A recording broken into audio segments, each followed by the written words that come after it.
Assalamualaikum warahmatullahi wabarakatuh. Selamat pagi, siang, dan sore saat kalian menonton video ini. Sebelumnya, terima kasih buat kalian yang sudah klik video dan tonton videonya. Aku minta tolong nih buat like, komen, dan share video ini agar jadi informasi yang bermanfaat.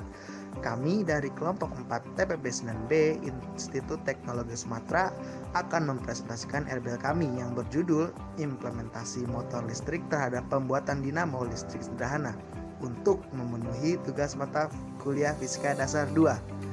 Tak kenal maka tak sayang, kenalin yuk. Saya Fatih Haji Wijanarko, NIM 120430072 dari Prodi Teknik Biomedis. Perkenalkan, nama saya Ahmad Rasya Mahfud, NIM 120320027 dari TPB 9 Prodi Teknik Fisika.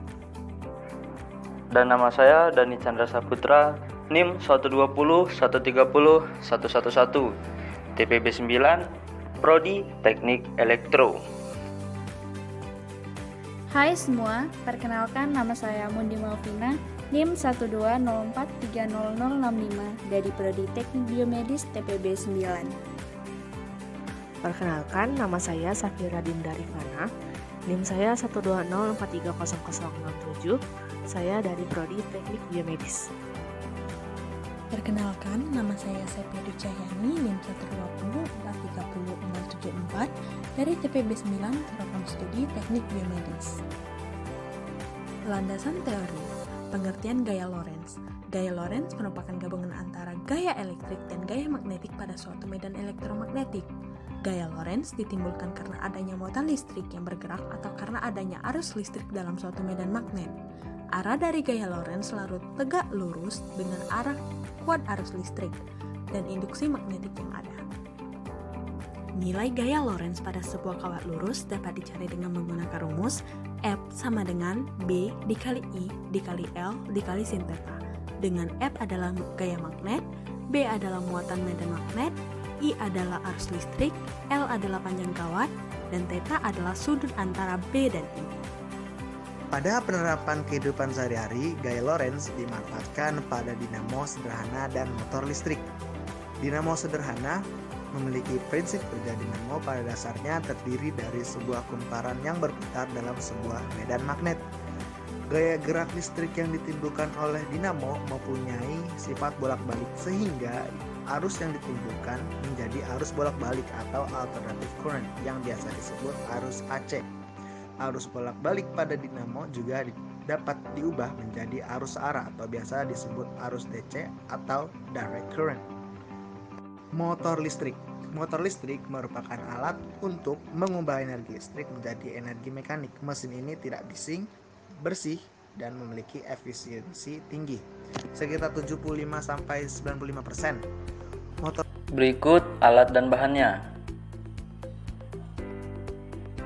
Pertama ada baterai, lalu kawat tembaga, kemudian ada besi, kemudian magnet, lakban atau selotip, gunting, kemudian kita rangkai. Pertama kita membuka lakbannya terlebih dahulu untuk menempelkan kawat besi kepada baterai. Ditempelkan antara kutub selatan dan kutub utara. Berikut bagian antara plus dan minusnya.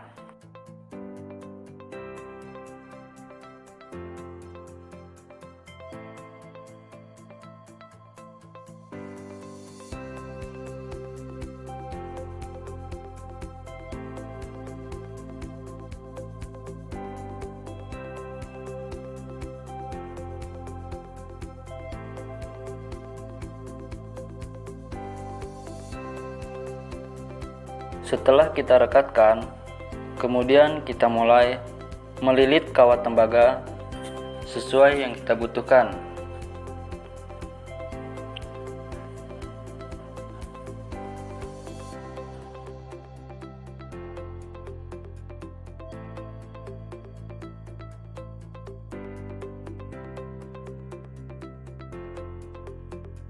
Lalu kita kletek dengan cara gesek-gesek menggunakan gunting untuk mengelupas bagian lapisan dari kawat tembaga.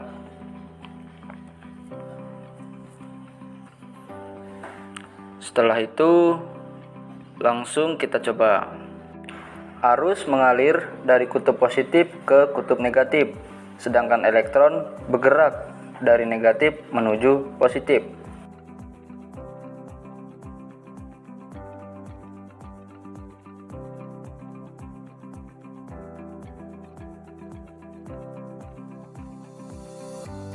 Tara, sudah jadi. Beginilah hasilnya. Cukup sederhana, bukan?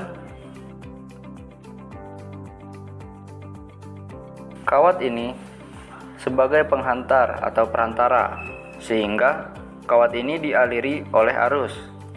Kawat yang dialiri oleh arus akan memiliki medan magnet, sehingga kawat bisa bergerak. Maka akan menimbulkan proses tolak-menolak atau tarik-menarik. Hal ini disebut juga dengan gaya Lorentz atau gaya yang timbul akibat adanya medan listrik.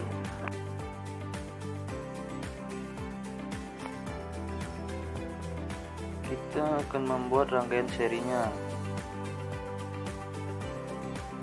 Yang pertama, kawat lilitan yang ukurannya lebih lebar dan lilitannya lebih sedikit.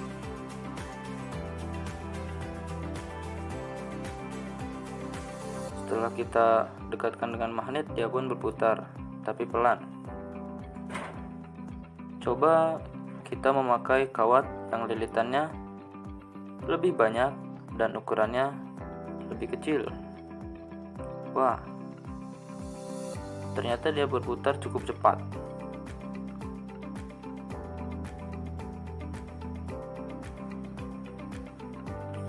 Kita coba ulang yang lilitan yang pertama. Wah, ternyata berputar, tapi lajunya sedikit lambat dari kawat yang lilitannya lebih banyak. Mengapa dapat berputar? Karena kutub negatif disambung dengan kutub positif dengan berlawanan arah. Analisis percobaan yang telah dilakukan. Pada variabel 1, percobaan pertama dengan baterai tunggal, jumlah lilitan yang lebih banyak menghasilkan putaran yang lebih cepat dibandingkan dengan jumlah lilitan yang lebih sedikit. Pada variabel 2, percobaan berdasarkan arah magnet. Bila kita lakukan percobaan dengan magnet dari arah yang berlawanan, maka kita sebut saja bagiannya A dan B. Ketika bagian A dan bagian B didekatkan, maka kumparan atau lilitan kawat tembaga hanya akan bergoyang sedikit. Di variabel ketiga, percobaan dilakukan secara seri dengan kumparan sama seperti variabel 1. Hasilnya sama, bila lilitan kumparan lebih banyak, maka kecepatan putaran semakin cepat, begitu pula sebaliknya. Dan pada variabel 4, percobaan dilakukan dengan jarak atau besar medan magnet. Hasilnya, saat magnet didekatkan pada putaran kawat, akan semakin lambat dan hanya bergoyang. Sedangkan, saat magnet dijatuhkan, putaran akan semakin kencang. Halo, gimana videonya? Bermanfaat bukan? Terima kasih ya buat kalian yang sudah nonton video ini sampai akhir. Dan jangan lupa buat share video ini sama teman-teman kalian ya. Have a nice day, bye.